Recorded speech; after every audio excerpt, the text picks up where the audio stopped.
जय हिंद, वंदे मातरम, राधे राधे। आप सभी का जीएल गुप्ता यूट्यूब चैनल पर बहुत बहुत स्वागत है। आज मैं आप सभी को मुग़ल काल के बारे में बताने वाला हूँ। तो शुरुआत करते हैं मुग़ल काल के बारे में। सबसे पहले जाते हैं मुग़ल काल। 1526 ईस्वी में पानीपत की पहली लड़ाई में दिल्ली के अंतिम लोधी सुल्तान इब्राहिम लोधी की बाबर द्वारा हत्या के बाद मुग़ल राजवंश की स्थापना हुई। मुग़ल राजवंश की स्थापना कब हुई थी? पानीपत की पहली लड़ाई कब हुई थी? 1526 ईस्वी में। किन के बीच? सुल्तान इब्राहिम लोदी और बाबर के बीच, जिसमें इब्राहिम लोदी की मृत्यु हो जाती है। और बाबर विजयी होता है और तथा बाबर के द्वारा मुग़ल राजवंश की स्थापना की जाती है। मुग़ल राजवंश की स्थापना किसने किया था? बाबर ने। कब किया था? 1526 ईस्वी में। इसके बाद है मुग़ल राजवंश में कुल 19 शासक हुए। मुग़ल राजवंश में कुल कितने शासक हुए? 19। इनमें से प्रथम 6 शासकों को महान मुग़ल सम्राट कहा जाता है। ये इस प्रकार थे। पहले थे बाबर, हुमायूं, अकबर, जहांगीर, शाहजहां एवं औरंगजेब। पहले 6 शासकों को महान मुग़ल सम्राट कहा जाता है। इनमें से बाबर, हुमायूं, अकबर, जहांगीर, शाहजहां एवं औरंगजेब थे। अब हम जानते हैं बाबर के बारे में। बाबर का कार्यकाल था 1526 से 1530 ईस्वी, 1526 टू 30 AD। बाबर भारत में मुग़ल साम्राज्य का संस्थापक था। बाबर चगताई तुर्क था। 1507 ईस्वी में कंधार विजय के समय उसने बादशाह की उपाधि धारण की। बाबर चगताई तुर्क था। 1507 ईस्वी में कंधार विजय के समय उसने बादशाह की उपाधि धारण की। तोप खाने का प्रयोग भारत में बाबर की सफलता का एक प्रमुख कारण था।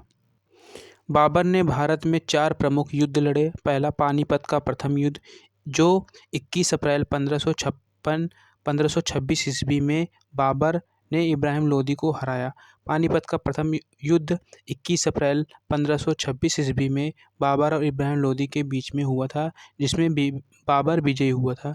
दूसरा हो गया खानवा का युद्ध, जो 17 मार्च 1627 ईस्वी को खानवा में बाबर एवं राणा सांगा के बीच में हुआ था, जिसमें बाबर विजयी हुआ था। बाबर ने इस युद्ध में जिहाद का नारा दिया था। किस युद्ध में? खानवा के युद्ध में बाबर ने जिहाद का नारा दिया था तथा युद्ध के बाद गाजी की उपाधि धारण की थी। किस युद्ध में? खानवा के युद्ध में गाजी की उपाधि धारण की थी तथा जिहाद का नारा दिया था। इसके बाद है तीसरा चंदेरी का युद्ध। चंदेरी के युद्ध 1528 ईस्वी में बाबर ने चंदेरी के शासक मेदिनी राय को हराया था। चंदेरी के युद्ध 1528 ईस्वी में बाबर ने चंदेरी के शासक मेदिनी राय को हराया था। किसके बीच हुआ था? बाबर और मेदिनी राय के बीच में, जिसमें बाबर विजयी हुआ था। घाघरा का युद्ध 1529 ईस्वी में बाबर ने अफगानों को हराया था। 1529 ईस्वी में घाघरा का युद्ध हुआ था। फिर से एक बार देखते हैं।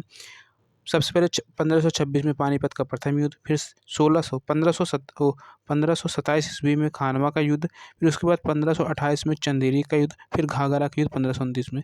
1530 ईस्वी में बाबर का मृत्यु हो जाता है। 26 दिसंबर 1530 ईस्वी में बाबर की मृत्यु हो गई। बाबर को काबुल में दफनाया गया। कहाँ पर? काबुल में बाबर को दफनाया गया। बाबर ने प्रधानमंत्री के समान मीर पद का सृजन किया। बाबर ने प्रधानमंत्री के समान किया था। बाबर ने अपने को सुल्तान के स्थान पर बादशाह पुकारा।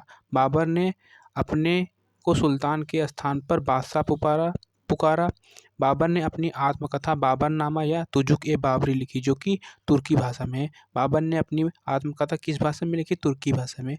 बाबरनामा या तुजुक-ए-बाबरी उसे बोला जाता है। भारत में तोपों का प्रयोग बाबर ने ही प्रारंभ किया। उसने मुबैयान नामक शैली को जन्म दिया तथा तमगा नामक कर समाप्त कर दिया। बाबर ने तोपों का प्रयोग बाबर ने ही प्रारंभ किया था। मुबैयान नामक शैली को जन्म दिया तथा तमगा नामक कर समाप्त कर दिया। उसने कला के क्षेत्र में 4 बाग शैली का प्रचलन किया और आगरा में प्रसिद्ध आराम बाग बनवाया। आगरा का आराम बाग किसने बनवाया था? बाबर ने बनवाया था। इसके बाद है बाबर ने पानीपत एवं संभल की मस्जिदें बनवाई। पानीपत एवं संभल की मस्जिदें बाबर ने बनवाई। उसके सेनापति मीर बाकी ने अयोध्या में बाबरी मस्जिद बनवाया था, इस समय जहाँ पर राम मंदिर बना हुआ है। तो उसके सेनापति मीर बांकी ने अयोध्या में बाबरी मस्जिद बनवाया था। धन्यवाद। वीडियो अच्छी लगी तो लाइक, सब्सक्राइब एंड शेयर कीजिए।